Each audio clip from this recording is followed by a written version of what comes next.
자, 그 다음에 이제 우리 태어나는 거 공부했는데 또 뭐도 공부해보자.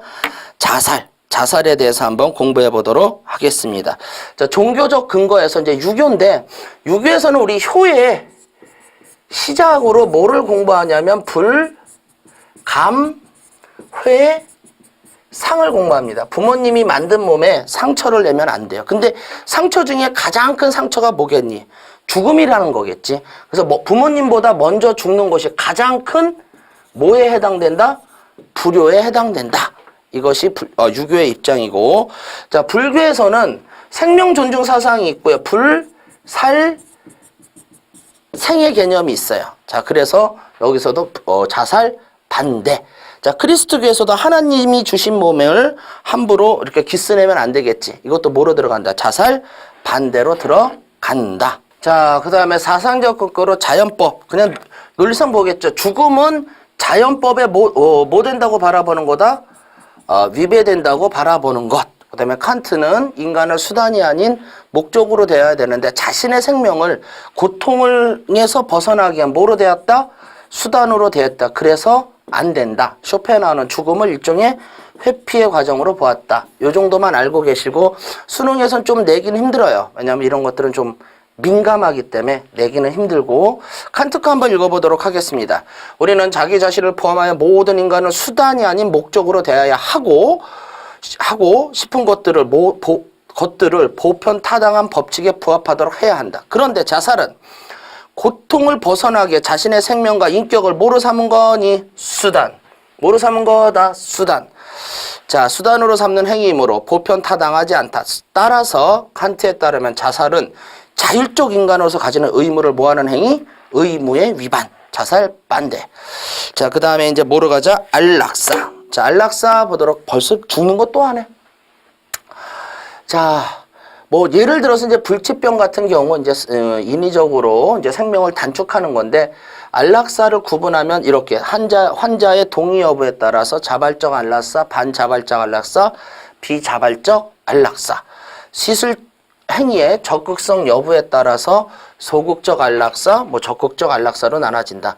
그러니까 우리가 얘기하는 건 이제 자발적, 이건 이제 자기가 동의한 거죠. 의사를 명백히 표현한 것.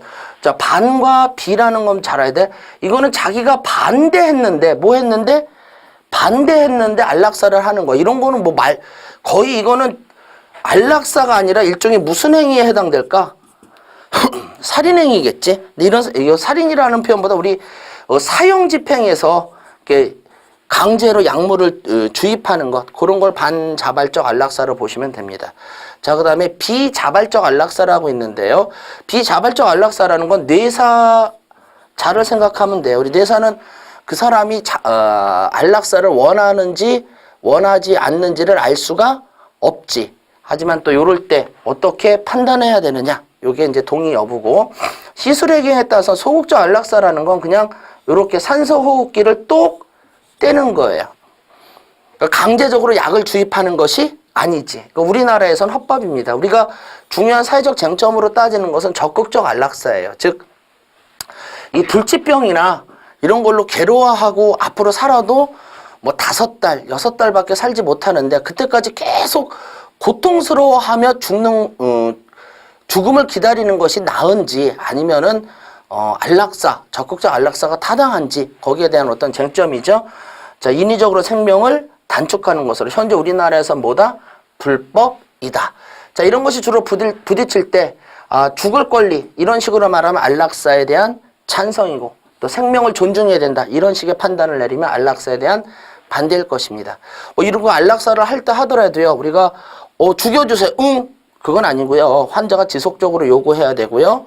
환자, 가족, 그 다음에 의사가 논의해야 되고 당연히 누가 시행해야 되니? 의사가. 그리고 보고서로 남겨야 합니다. 몇몇 나라들은 이걸 좀 시행하고 있고 우리나라는 아직 불법이다. 자, 안락사 찬성 반대 논고 보도록 하겠습니다.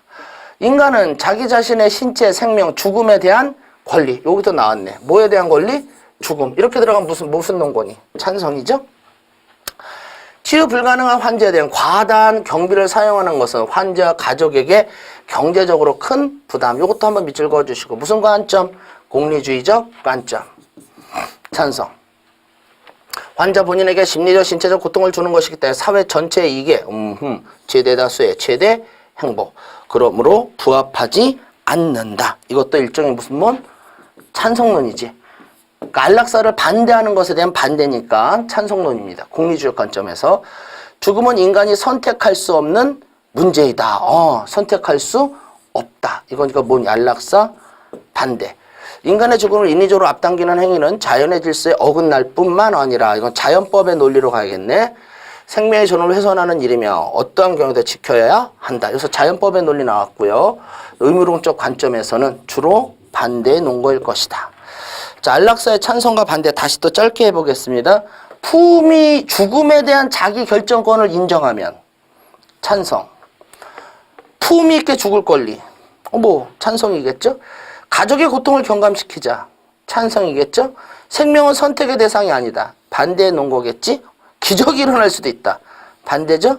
자, 신의 신성한 계획. 이건 무슨 법 사상으로 놓아줘야 되니? 자연법 사상이겠지? 자, 그리고 무슨 논거다? 반대의 논거로 넣어주시면 됩니다.